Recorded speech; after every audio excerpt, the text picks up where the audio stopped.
Hola, ¿cómo están? Bienvenidos a un nuevo episodio de La Cuarta es la Vencida. Soy Laura Arias, su psicóloga de confianza, y hoy quiero decirte que el único error sería no intentarlo. Antes de iniciar nuestro episodio, no olviden seguir, calificar el podcast en la plataforma en la que lo estén escuchando, seguir también La Cuarta es la Vencida en Instagram, y bueno, ahora sí, iniciemos.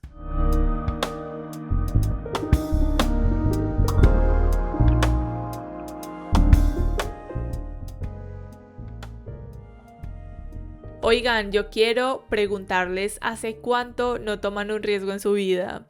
Si iniciamos nuestro episodio hablando de riesgo, podemos decir que es una acción consciente que implica que nosotros nos expongamos a esa posibilidad de tener un resultado negativo con el objetivo de tener un beneficio o una recompensa.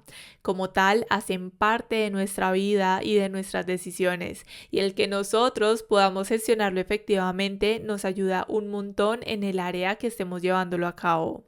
Pero la cuestión aquí es que las cosas no siempre salen como nosotros queremos y esto justo es lo que hace que no nos permitamos asumir ciertos riesgos en nuestra vida. Y es que arriesgarnos incluye diferentes factores. Tenemos, digamos, como número uno, la incertidumbre. ¿Cómo la incertidumbre? No saber con seguridad el resultado de lo que nosotros vayamos a hacer o lo que estemos haciendo.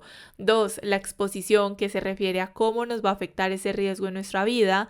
Y tres, las posibles consecuencias que serían esos resultados que tendremos que asumir. Y podemos entonces, además de esto, clasificar los riesgos en calculados e imprudentes. Cuando hablamos de riesgos calculados, son esos que nosotros consideramos cuidadosamente, observamos cada uno de los detalles, cuáles pueden ser sus consecuencias, qué tanta probabilidad de éxito o de fracaso tenemos, como que estamos ahí súper pendiente de todo, mirando cualquier cosita que pueda ocurrir.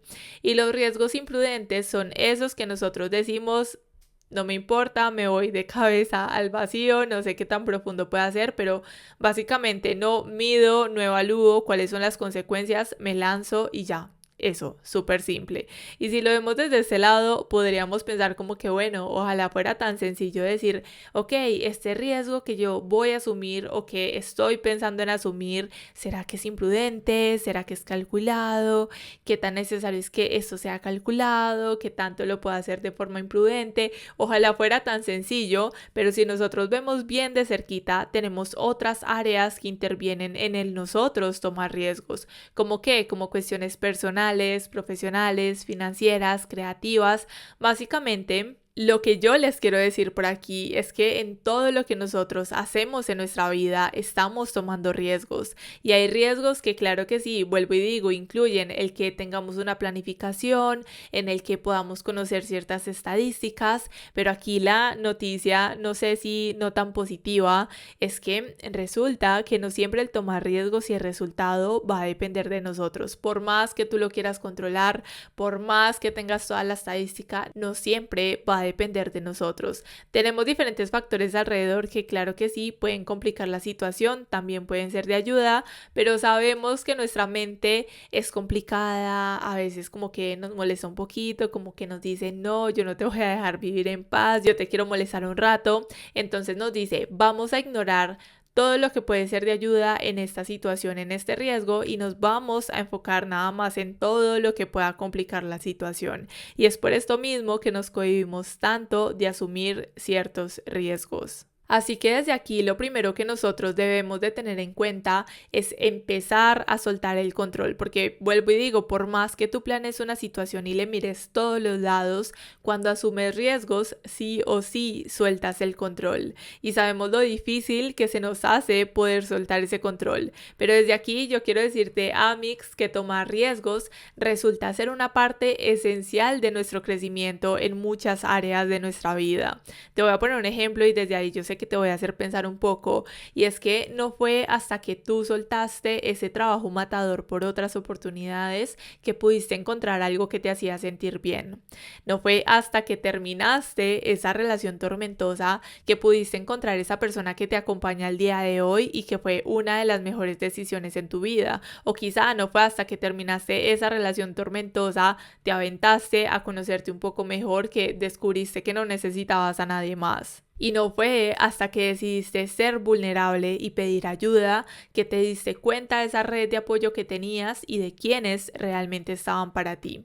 En todo lo que nosotros hagamos hay riesgos y como les digo, es hasta que nosotros empezamos a asumir esos riesgos que nos damos cuenta del crecimiento y las oportunidades que hay detrás. Se trata, como siempre hablamos por aquí, de buscar un equilibrio. Últimamente estoy dando mucho este ejemplo y que me gusta mucho hablarlo y es ¿qué te pesa más? Que es, digamos, de las diferentes situaciones que tienes alrededor, de las diferentes opciones que tienes en alguna situación de tu vida, ¿qué es lo que te pesa más? Les voy a poner un ejemplo, a ver, digamos, ustedes están en una relación súper tóxica, súper conflictiva, tienen diferentes opciones, tienen nada más dos opciones. Ambas opciones son difíciles, ambas opciones te generan conflicto. ¿Qué te pesa más? Digamos, opción 1, ¿cuál sería? El quedarme en esa relación que no me aporta, que me daña cada día, nada más por el hecho de no estar sola o estar solo o por la creencia de que va a ser muy difícil encontrar a alguien más porque me han manipulado a tal punto de creer que no valgo la pena y que nadie más va a estar conmigo. Opción 1, ¿cierto? O me voy en la opción 2, que sería soltar esa situación, soltar esa relación e ir conociendo personas en el camino, conocerme a mí misma, empezar a disfrutar, conocer el mundo. Dos opciones, ambas opciones duelen, ambas opciones son difíciles, pero es aquí donde también les quiero decir algo súper clave y es que justo a través de estas situaciones tenemos un poco el control donde podemos empezar a elegir nuestro nivel de dificultad. Yo sé, hace un rato les decía, cuando asumimos riesgos no tenemos el control, debemos de soltar el control, pero siento que a través de estas situaciones en específico nosotros podemos empezar a elegir diferentes opciones. Vuelvo y digo, ambas son difíciles, ambas nos generan conflicto, pero yo puedo empezar a elegir un poco ese nivel de dificultad. Nos tratan de vender que la vida es sencilla, que nosotros somos los complicados, los exagerados, que nos complicamos de más, pero yo la verdad les quiero decir que sí veo la vida complicada en muchos aspectos, solo que como les venía diciendo a través de este ejemplo, podemos de nuevo empezar a elegir ese nivel de dificultad. Intentar lo que yo quiero hacer para mi vida es difícil, claro que sí, pero no intentarlo también. ¿A ti qué es lo que te pesa más? De todas las situaciones, de todas las opciones que tienes en este momento, empieza a observar qué es lo que te pesa más a ti. Porque cuando nosotros salimos de la creencia de que no hay más opciones y que simplemente al no conocer qué hay detrás de riesgo, no puedo ir por ahí tomando decisiones, nos quedamos estancados en un círculo vicioso que hoy podemos traducir como zona de confort. Que sabemos, esto termina siendo un confort nada más en la fachada porque afecta nuestra calidad de vida y afecta nuestro desarrollo en las diferentes áreas. Estos círculos viciosos o zonas de confort suelen adentrarnos a esas situaciones complejas en donde nos cuesta buscar o encontrar una salida.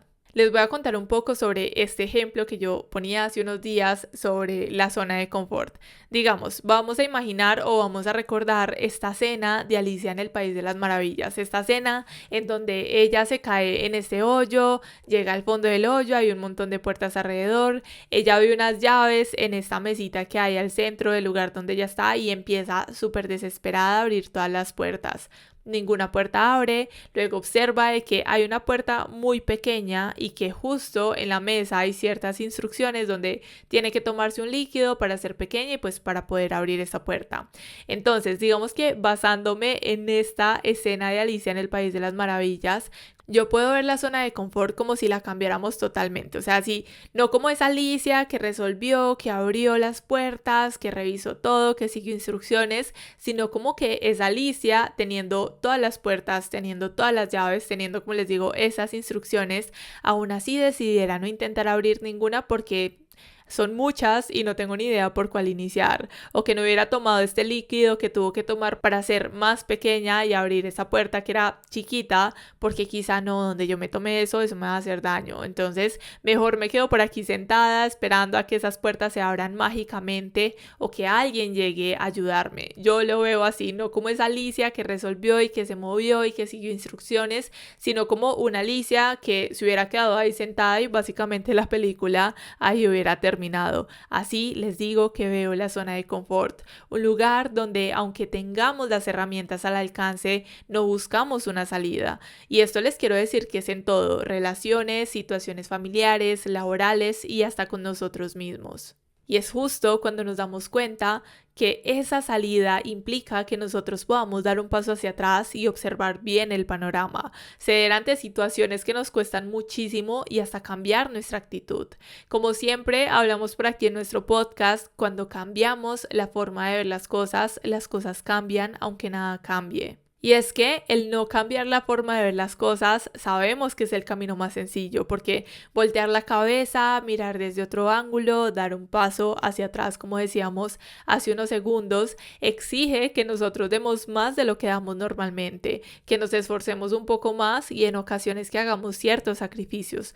¿Cómo sacrificios? Justo con esa comodidad que llegamos a tener en la incomodidad, porque algo es seguro y es que esa zona de confort nunca se siente del todo cómoda. Y aunque no se sienta del todo cómoda, terminamos negándonos ver la salida porque creemos que si salimos de allí vamos a perder. Ojo a esto, creemos que si salimos de nuestra zona de confort vamos a perder, vamos a fracasar y las cosas se van a ver súper oscuras para nosotros. Y es que en ocasiones si lo vemos más de cerquita, si seguimos volteando la cabeza, mirando todo desde otro ángulo, el no intentarlo ya básicamente es sacrificar y ya básicamente es perder. Además de esto, también quiero contarles que algunas de las características de la zona de confort que nos hacen seguir anclados es el control, la previsibilidad y la ausencia de la ansiedad. Cuando tú estás en una zona de confort, todo está bajo control, o sea, hasta lo malo de lo que te has acostumbrado, sabemos que somos seres de costumbre, todo está bajo control. Entre más control nosotros tenemos de nuestro entorno, mejor nos vamos a sentir. Ya tienes una rutina, ya sabes qué pasa normalmente, no te estás exponiendo a nuevos miedos o a estrés extra, todo está bajo control. Pero entonces veamos también sus limitaciones porque el permanecer en nuestra zona de confort estanca un montón nuestro crecimiento y evita ese cambio que, como hemos hablado un montón en nuestro podcast, hace parte de nuestra vida. Y es que ahora podemos decir como, bueno, la UCI, muy interesante, el riesgo, la zona de confort, sé que me hace daño, sé que no es tan positivo, sé que tengo que soltar, tengo que asumir riesgos en mi vida, pero entonces cuéntame cómo puedo empezar a salir de la zona de confort. Y lo primero, y que yo sé que va a sonar súper obvio, es identificar si estás o no dentro de una zona de confort. De nuevo, parece obvio, pero de verdad es el primer paso. ¿Será que estás en una zona de confort o será que tu vida es tranquila y no necesitas hacer un cambio? Porque también es válido, no es como que mi vida está tranquila, estoy en el punto donde siempre quise, me siento bien. No, ya estoy en una zona de confort y tengo que incomodarme, tengo que hacer algo diferente. No, empieza a analizar. Estás en una zona de confort que, de nuevo, es incomodidad, donde te sientes tranquilo, pero realmente algo te incomoda, algo no se siente muy bien. Yo lo veo, yo me imagino en esta zona de confort, me imagino un ejemplo muy claro y es un colchón. Digamos, ustedes tienen ese colchón súper viejito, que tienen hace un montón de años, que ya está dañadísimo, que está hundido, que le salen los resortes, que tú duermes todos los días y te duele la espalda, siempre te duele el mismo lugar de la espalda, pero ya te acostumbraste, es como que, ay, sí, no, ¿para qué voy a cambiar de colchón si yo ya sé que todos los días me duele en el mismo lugar y si me hago este masajito se me calma, entonces ¿para qué voy a hacer el gasto? Así lo veo yo, necesitas ese cambio de colchón, pero lo ignoras o dices, ay, sí me está doliendo un poquito y como que sí me incomoda, pero después, mejor ahorro para otra cosa, me compro otra cosa, no es una necesidad en el momento y como que lo evades. Así de nuevo yo veo la zona de confort, pero si tu vida está tranquila, si tienes ese colchón nuevo, ¿para qué vas a cambiar por uno diferente? O sea, ¿será que quizá tu mente lo está viendo desde la autoexigencia y no desde ese miedo de generar cambio? ¿Cuál sería el miedo al cambio de un nuevo colchón? Decir, no, pues ya tengo este viejito, este que me incomoda, este que me duele la espalda todos los días, pero ¿qué puede pasar si me compro otro y de pronto ya no me va a doler el mismo lugar en la espalda, sino que me va a doler otro lugar, o me van a doler los hombros, o me va a doler otra cosa. Sabemos que lo más probable es que con ese colchón nuevo ya no te vaya a doler nada, pero nos aferramos al no generar este cambio que puede ser muy positivo para nosotros. Así que desde aquí lo primero, empieza a identificar si estás o no en una zona de confort. Lo segundo es comprender, como hemos hablado, la importancia del cambio. De nuevo, o sea, es parte inevitable de nuestra vida. No somos las mismas personas hace 5 años y yo me atrevería a decir que ni siquiera somos las mismas que hace un año. Sí o sí vamos cambiando y se trata de reconocerlo y no huir de él. Tercero, que también hemos hablado un montón en nuestro podcast, yo creo que esto se aplica para la zona de confort, para todo lo que nosotros queramos hacer, y es establecer metas pequeñas y alcanzables. Cuarto punto, empieza a exponerte gradualmente a nuevas experiencias, poco a poco. Prueba nuevas cosas para ir creando a la par confianza en ti. Miren que en la terapia cognitivo-conductual hay unas técnicas llamadas técnicas de exposición. Se usan bastante para el tema de la ansiedad. Digamos, les voy a poner un ejemplo y que se aplica justo a esto que estamos hablando. Yo tengo miedo a salir de mi zona de confort porque siento que es un cambio muy grande. Empieza de nuevo a exponerte gradualmente a esas nuevas experiencias. Les voy a poner un ejemplo. Yo puedo decir, no, es que mi ansiedad, vamos a poner un ejemplo desde la ansiedad para como explicarme un poco mejor. Digamos, yo digo, bueno, tengo ansiedad y me cuesta un montón ir hasta el parque del lugar donde vivo o del barrio, de la ciudad, lo que sea, que me queda a 2 o 3 cuadras de mi casa. Me da pánico salir a llevar mi perro, mi mascota o simplemente salir a caminar. Lo quiero hacer, sí, pero me da pánico. ¿De qué trata desde aquí? Que tú puedas, digamos, cada día ir haciéndolo poco a poco. Por ejemplo, hoy sales a la puerta de tu casa, ya. Tu meta es llegar al parque, pero hoy sales a la puerta de tu casa. Mañana caminas 2 pasos fuera de tu casa. Pasado mañana llegas hasta la mitad de la cuadra. En 2 días o 3 días llegas hasta 1 cuadra, luego 1,5 cuadras, luego las 2 cuadras, luego hasta el parque, luego estar en el parque 10 minutos, luego 20 minutos. O sea, empieza a exponerte gradualmente hacia esas nuevas experiencias que quieres crear y a eso nuevo que quieres hacer. O sea, salir de esa zona de confort. Paso a paso, poco a poco. Siento que tenemos la percepción de que tenemos que hacer todo lo grande, todo ya, y si tenemos que dar pasos, entonces tienen que ser pasos gigantes. No, empieza poco a poco. Quinto es desarrollar una mentalidad de crecimiento. Esto nos ayuda un montón para salir de esa zona de confort. Tenemos un episodio en el podcast, es el episodio 69, se llama ¿Qué mentalidad guía tu vida?, en donde hablamos de la mentalidad de crecimiento, donde si no lo han escuchado, vayan a escucharlo ahorita, pero les hago un spoiler.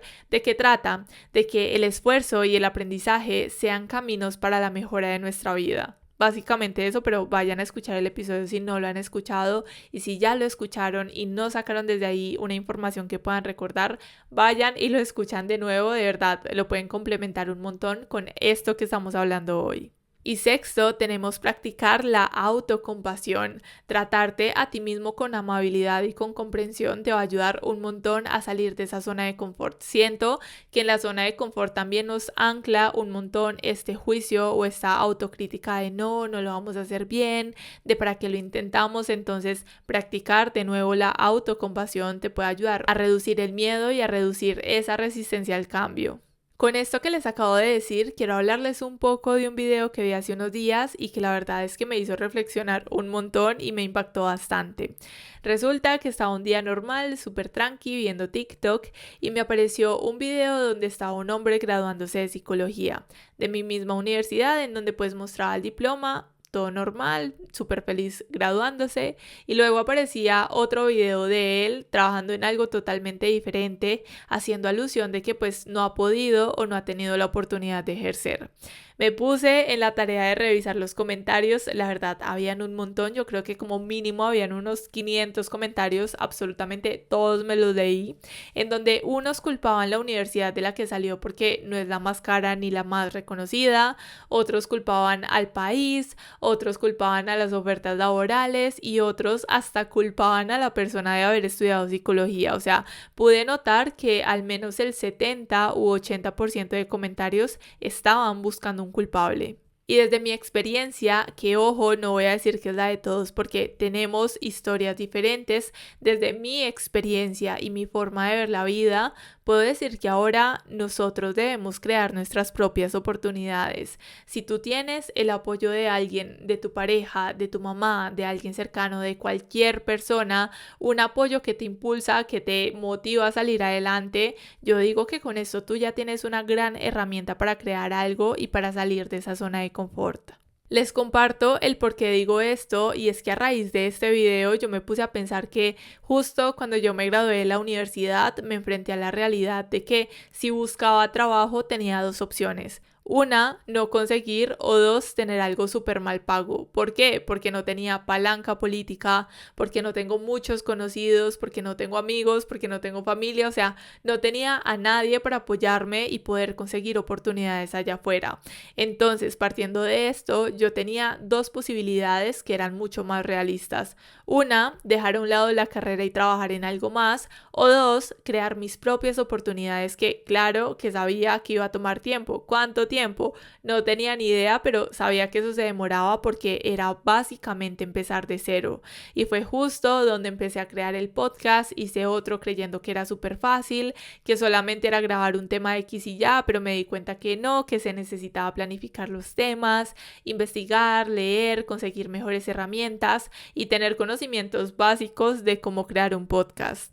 Y fue justo desde ese punto cero donde empecé a crear mis propias oportunidades, como con el apoyo moral y consejos de mi mamá cada vez que estaba en crisis y la llamaba y le decía, ya no quiero hacer nada, quiero dejar esto tirado, y me decía como no, para adelante.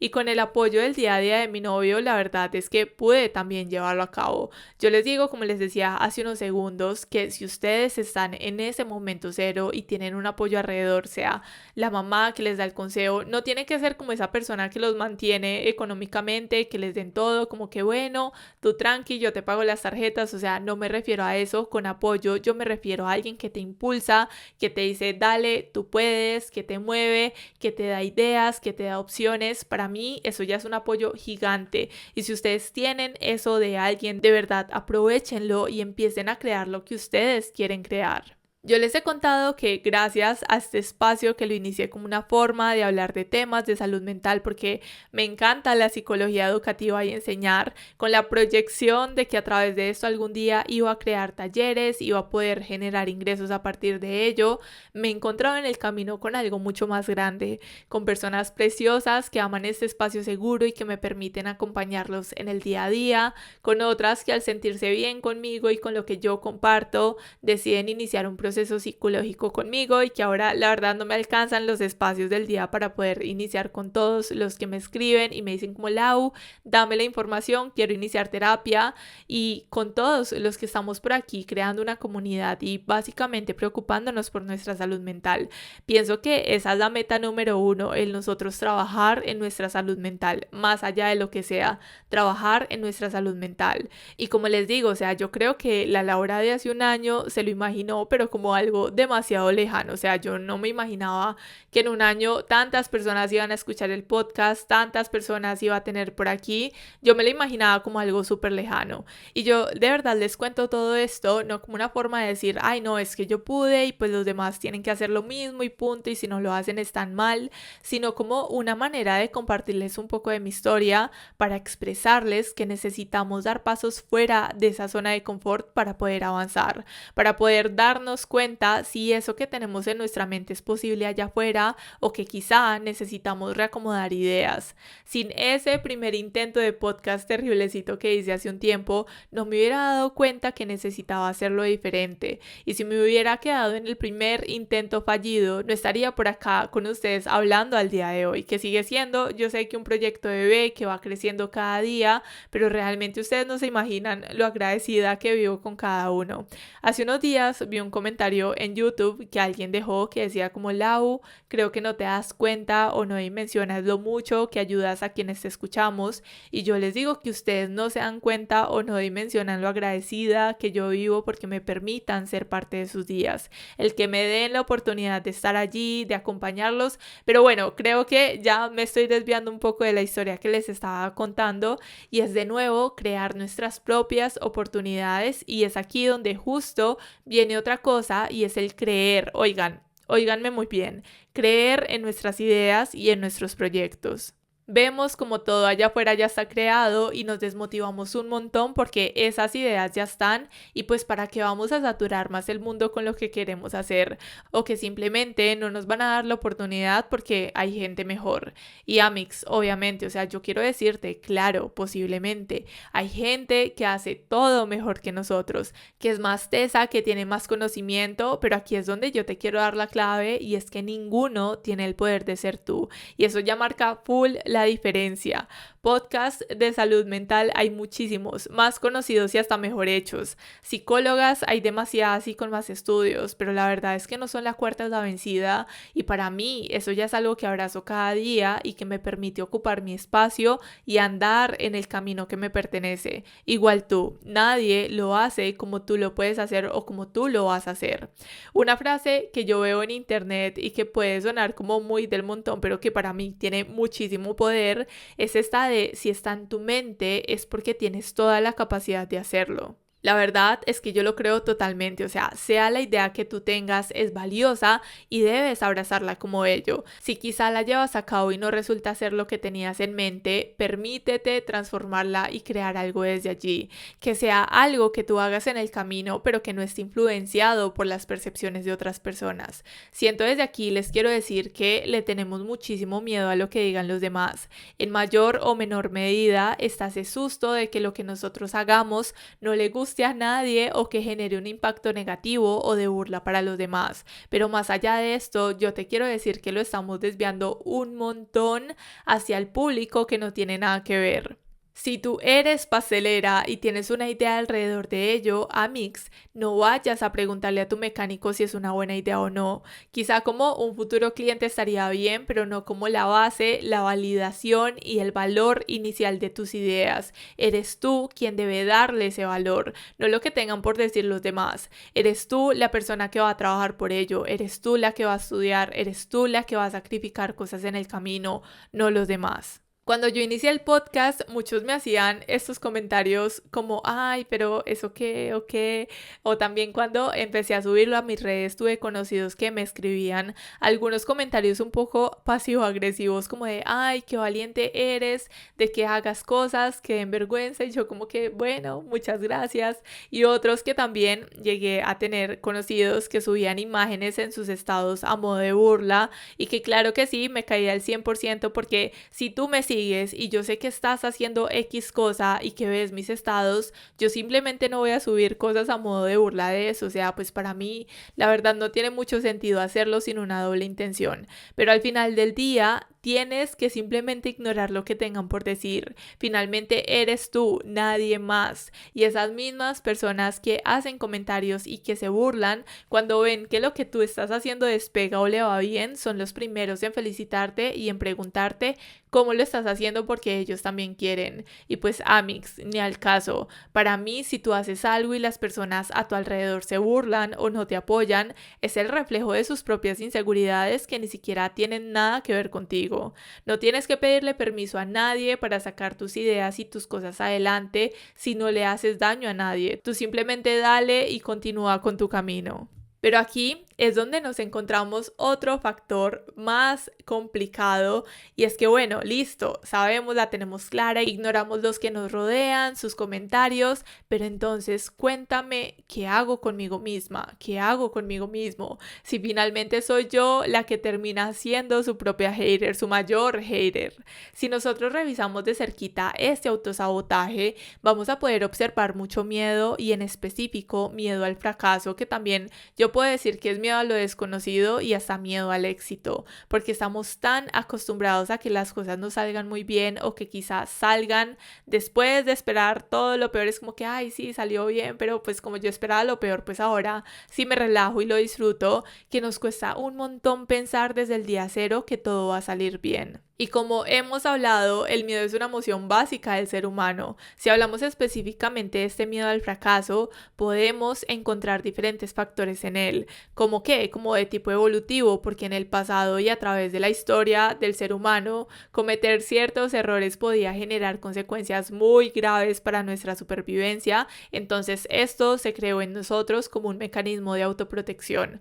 Otros factores como sociales, en donde creemos que debemos cumplir con las expectativas de los demás, también nuestras experiencias de que fracasamos en el pasado, entonces lo dejamos como una verdad absoluta en nuestra vida y la manera en la que nos vemos a nosotros mismos. Ahora, podemos preguntarnos, ¿cómo me afecta este miedo al fracaso? Principalmente podemos verlo en ese excesivo análisis de las situaciones que nos incapacita para tomar ciertas decisiones. Entonces, pensamos y lo sobrepensamos y pensamos hasta que ha pasado tanto tiempo que dejamos de contemplar esa idea que teníamos en mente porque lo analizamos tanto que salió a flote todo lo malo que podía pasar y nos quedamos estancados allí. El miedo al fracaso, aunque nos protege de cierto modo, también nos impide avanzar, nos impide tomar riesgos como los que hablábamos al inicio del episodio y nos genera muchas emociones bien desagradables.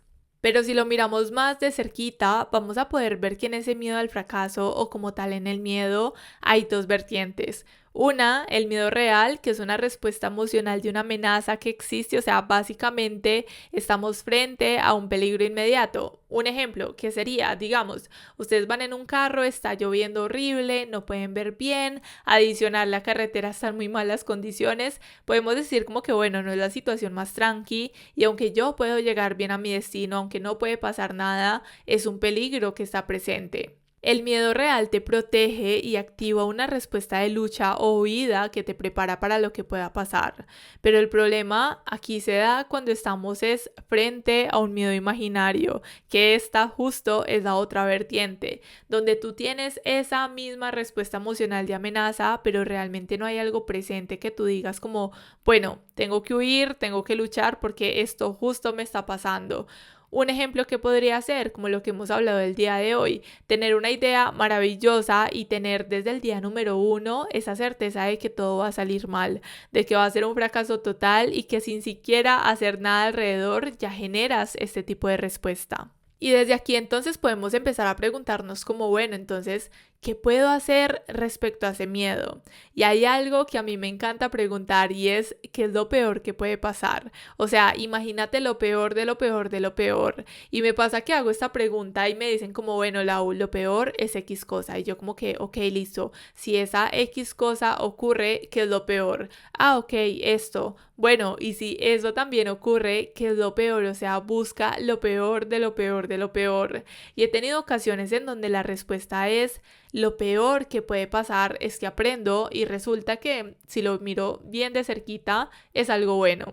O lo peor que puede pasar es admitir que me equivoqué. O lo peor es que me sienta tan mal que tenga que seguir yendo a terapia. Como que si vemos realmente hay situaciones donde lo peor que puede pasar ni siquiera es la peor catástrofe que nos lleguemos a imaginar. Lo peor en ocasiones también hace parte de ese proceso de aprendizaje y de caerse pero volver a levantarse. Y luego, desde aquí, después de analizar qué es lo peor que puede pasar, podemos cambiar la pregunta a si las cosas salen bien, ¿qué es lo mejor que puede pasar? ¿Qué es lo mejor que puede pasar? Les digo que a través de esta pregunta he podido observar cómo a las personas les toma unos segundos más o unos minutos más responder esto que responder sobre lo peor que pueda pasar. Y también puedo ver que cuando piensan en lo mejor que puede pasar se les iluminan los ojos y empiezan a hablar de cómo su vida sería diferente. Y es que algo que también les puedo decir y que lo pueden hacer como un ejercicio es el pensar como, bueno, si llevo esto a cabo de aquí a un año y las cosas salen mal, ¿cómo cambiaría mi vida? ¿Qué impacto tendría? Que de nuevo, ¿qué es lo peor que puede pasar? Y si las cosas salen bien en ese año, de nuevo, cómo cambiaría mi vida, qué impacto tendría y qué es lo mejor que puede pasar. Empecemos a visualizar esa resiliencia que hay a través del fracaso, que más allá de un miedo, claro que hay posibilidades que se haga realidad, y lo que debemos hacer es preparar nuestra forma de reaccionar y lo que podemos hacer en ese caso. Pero también demos una prioridad a visualizar esos grandes cambios positivos, a tener la ilusión de lo que pueda salir bien y que vayamos trabajando paso a paso hacia ello. Les digo que lo que nosotros imaginamos sobre lo bueno que puede pasar si las cosas salen bien, ni siquiera es la mitad de lo que realmente puede suceder. Nuestra mente en cierta parte también está muy limitada porque no tenemos esa evidencia pasada de éxito sobre lo que estamos haciendo, y adentrarnos a lo desconocido, claro que nos genera pánico, pero te abre muchas puertas, te genera conocimiento, aprendizajes, formas de ver la vida y descubres muchos caminos. Pero esto solo sucede cuando nosotros damos ese primer paso, cuando superamos el analizar infinitamente todo, cuando hacemos las cosas con miedo al fracaso y a lo que tengan que decir y nos decidimos ir construyendo nuestro propio camino. Recuerden que la cuarta es la vencida, que siempre, siempre, siempre podemos empezar de nuevo. Nos escuchamos en un próximo episodio. Bye.